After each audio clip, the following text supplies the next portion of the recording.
Yeah. Hi, everybody.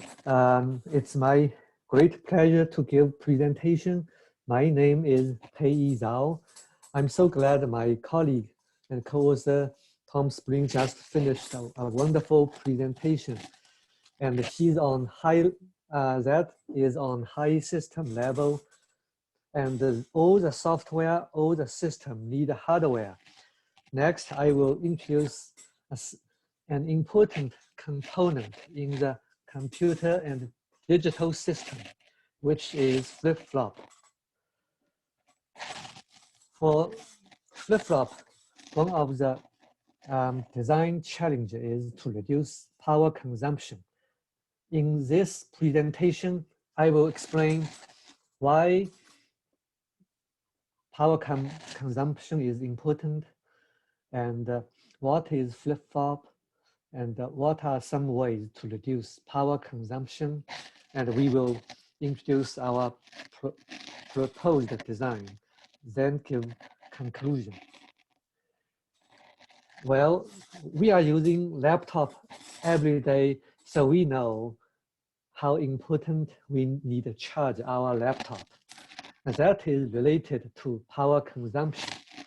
And low power design is so important today, from IoT to processors in data centers. For IoT, some IoT are distributed in hard to reach locations, and they have little access to external power sources.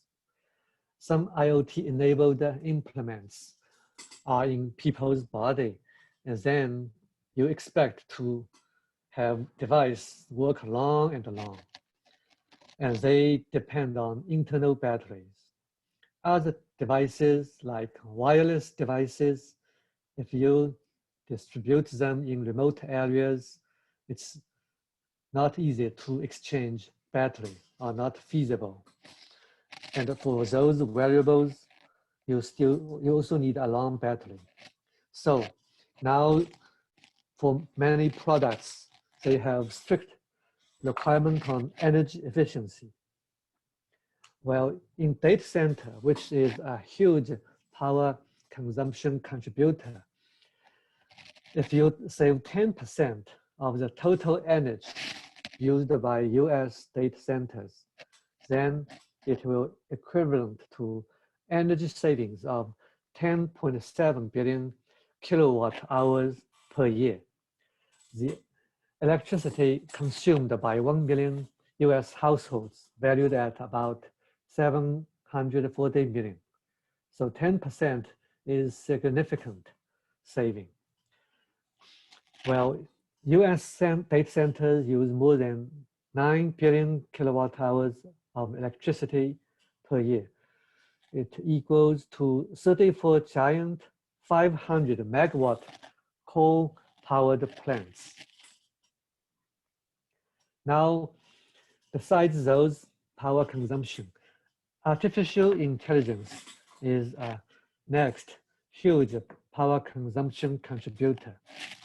It is hungry for power consumption. It is hungry for processing power. Now people talk about green computing in order to achieve sustainable computing. Green computing covers maximize energy efficiency, reduce the use of hazardous materials such as lead, which is seriously harmful to brain, and maximize recyclability of both a defunct product and of any factory waste. Well, there is a perfect green computing processor. Everybody has one today. The best part is it is free. And what is that processor? Well, when I ask this question to my students, so some of them nod and they give answer. So if this is not Zoom meeting, I think some people will smile because you guys know the answer. let me just ask for interaction purpose. What is that processor? Any thoughts from the audience? Okay, let me give the answer. I know it's Zoom and people may not participate. Well, that is brain. Our people's brain is the perfect green computing processor. People's brain has high energy efficiency. It can just use a little energy and it can compute a lot of things at real speed. Next, human brain does not have any hazardous material, does not have any toxic chemicals. And the third, human brain has 100% recyclability. There's one sentence says, from human body, everything is from dust, return to dust. So brain has this, it can decompose. And from dust, return to dust, that is from an ancient book full of wisdom. Well, in data centers, what is the source of power consumption? Well, data centers process information and create a lot of heat. So the source is processor. When processor use energy, it also create heats. The main method to reduce energy in data center is to reduce the power consumption of processors. There is energy cascade effect. 1 watt saved at the processor saves approximately 2.84 watts of total power consumption in data centers. Now in the figure in the bottom, when you save power at this server, at this processor level, if you save 1 watt here, then because of cascade effect, then it will save power at other different steps. Mainly, there's one step which is cooling. So for cooling, it will save 1.07. So this is huge. You save 1 watt in circuit, then you save 1 watt in cooling, and you can see the energy you used to power make the computer work. Then you need to prepare another almost the same energy to prepare for cooling to remove the excessive heat. All the way you add up every component, the whole power saving is 2.884 in the bottom. So the source is the processor. We need to reduce power consumption of circuits in processor because of the energy cascade effect. It will amplify the effect. In processor, the dominant power consumption contributors are clock system and cache.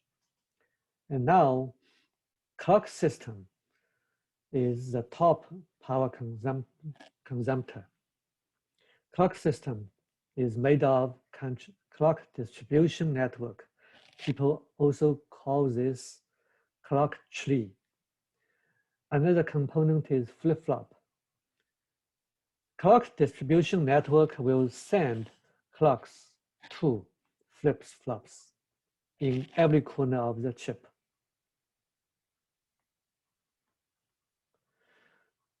Flip-flops is the most important component. It helps to store the data. It also synchronize. And there are millions of flip-flops in each processor. Flip-flops switch 1 billion times per second. Each flip-flop uses multiple clocked transistors. Those clock transistors are always switching, even when the input does not change. So these clock transistors are constantly consuming power. Here is a figure from Intel. Clock system consumes 60% of power consumption. In the figure here, this is clock system, which is made of clock distribution network and flip-flop. In this circle in the orange part, left side is logic. It is referring to all these combinational logic, these ALU, arithmetic logic unit, those memories, cache, and those other adders, and so on. Now for the clock, we can keep decompose. In the clock, where on the green part, you see flip-flop consumes 60% of the clocking power. Well, together, flip-flop and clock cells account for 50% of total graphic dynamic power.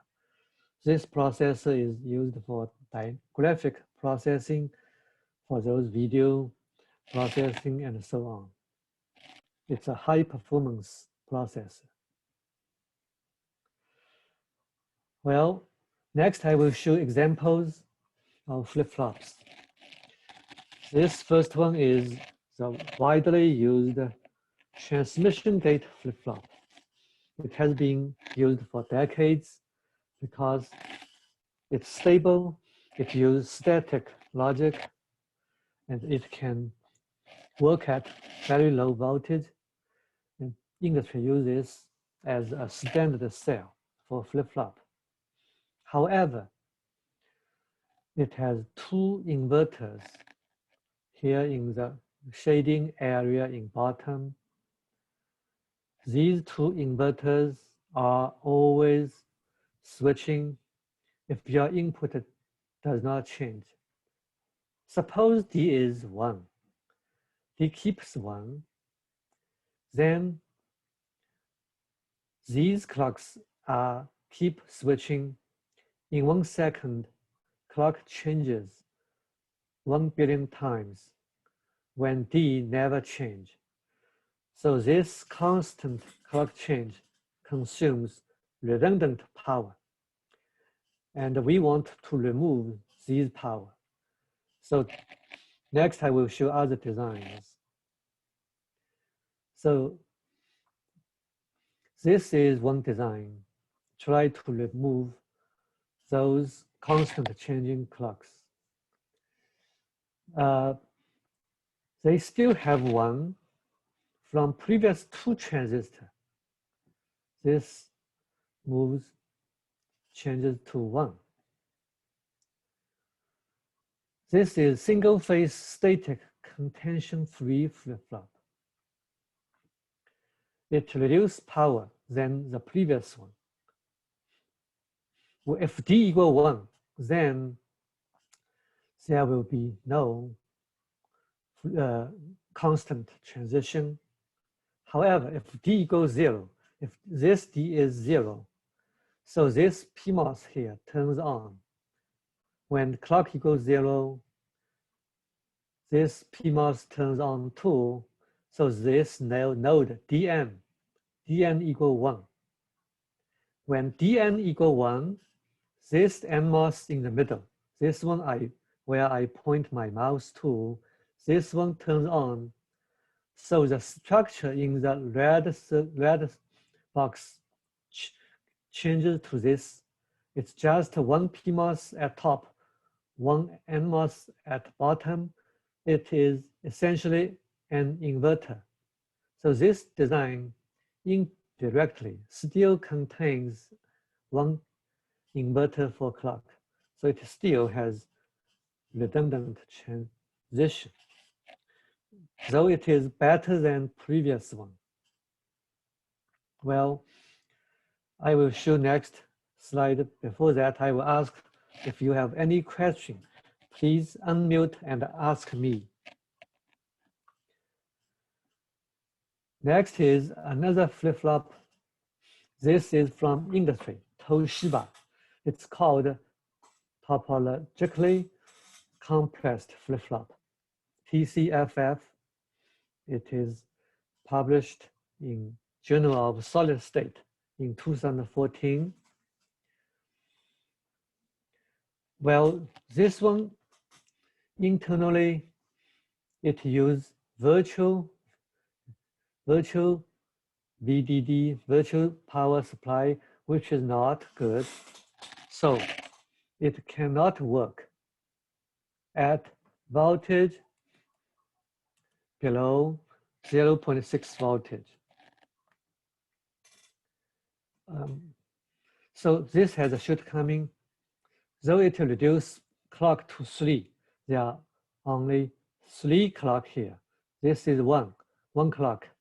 Another one is there. It uses 3 clocks. And you have another one there.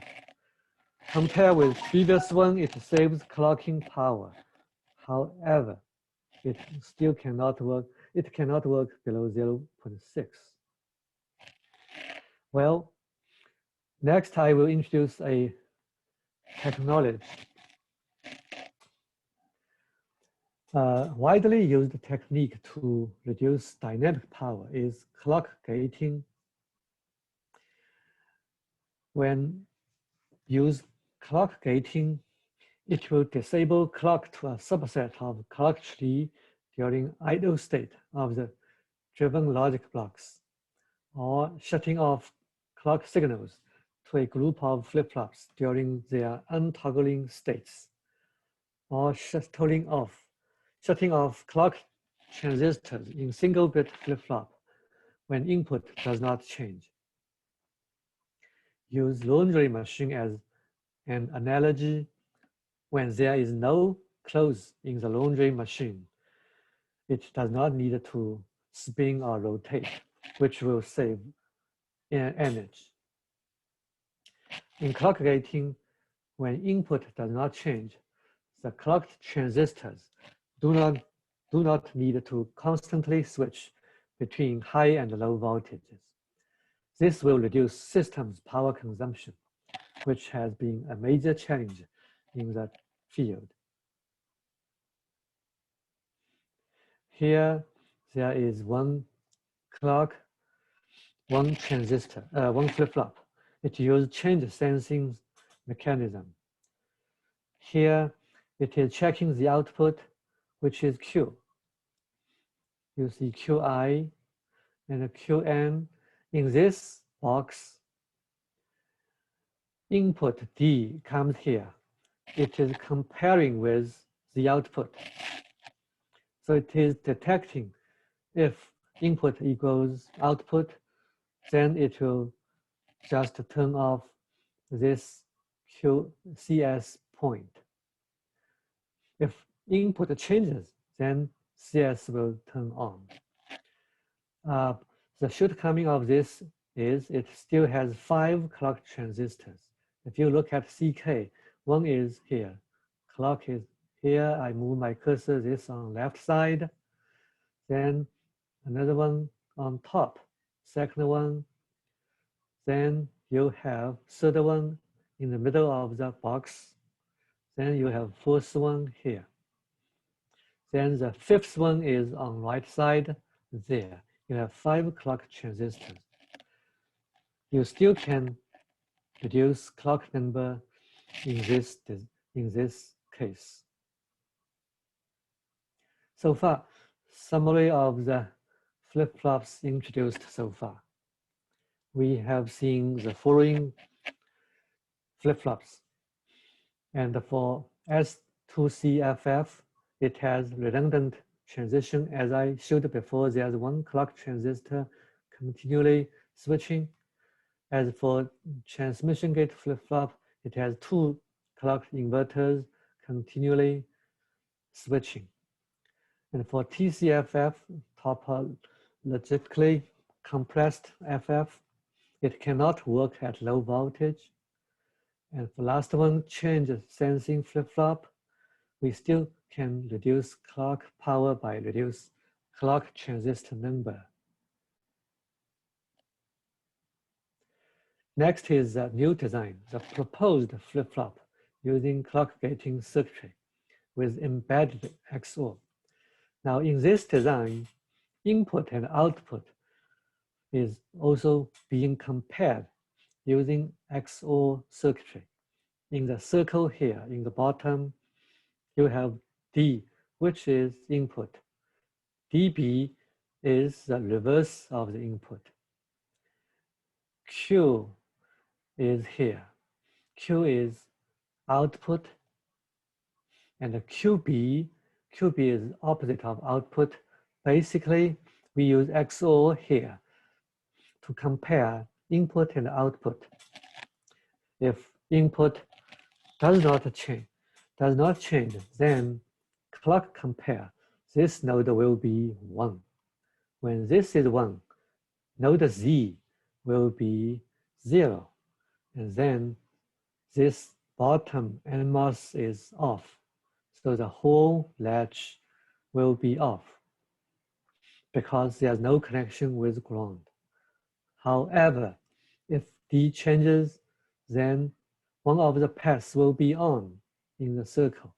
So this part will have connection to ground. So when clock equal 1 here, this NMOS turns on and clock computer becomes 1. This node is 1. This node is 0. Then Z equals 1. Now later when clock equals 0, this clock computer equals 1. And this Z will stay 1 at a short time period because it takes the time to change Z.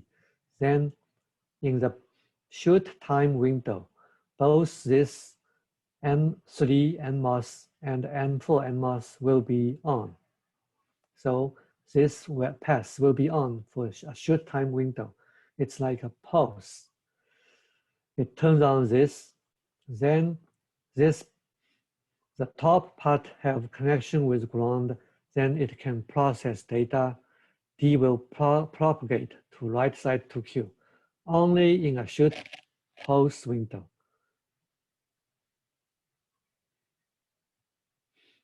Okay. This is the detailed technique of this proposed flip-flop. If you have any question, please let me know. Here is the result. We compare change sensing flip-flop with the new design, GEMFF. They both have 24 transistors. And in terms of power, I will start with power first. At 5% activity, the new design at bottom has lower power consumption at 5%.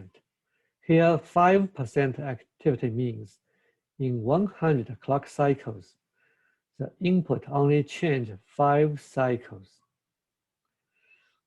Next, in the 10% power activity case, the GEMFF is much lower than CSFF here.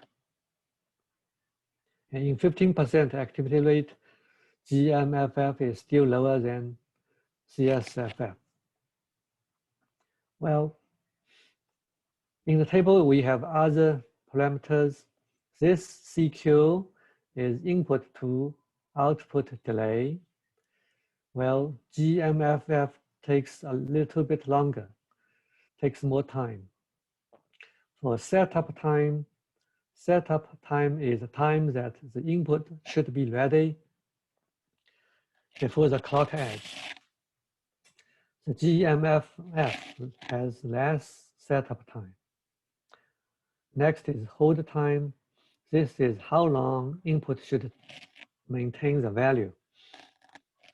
So GEMFF has longer time, and CSFF has shorter time. It's negative. This one is a case that CSFF has negative value, which is actually better.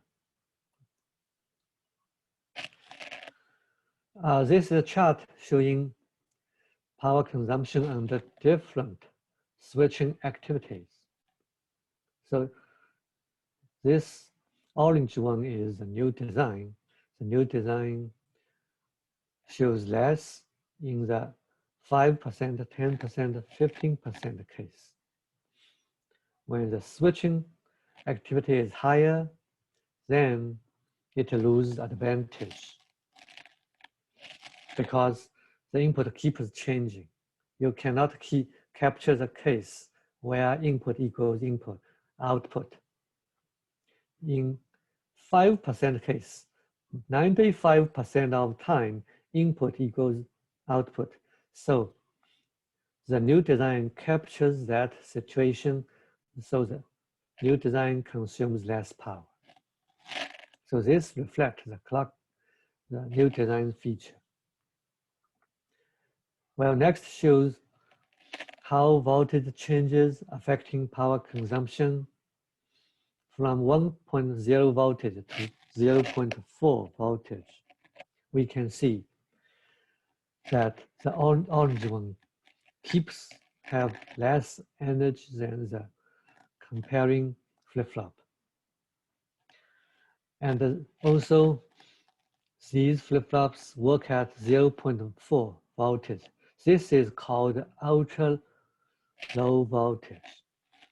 And this is a design goal now for low power IoT and other devices, because when you drop the voltage, then the power drops quadratically. And this is good that both flip-flops work at 0.4 voltage.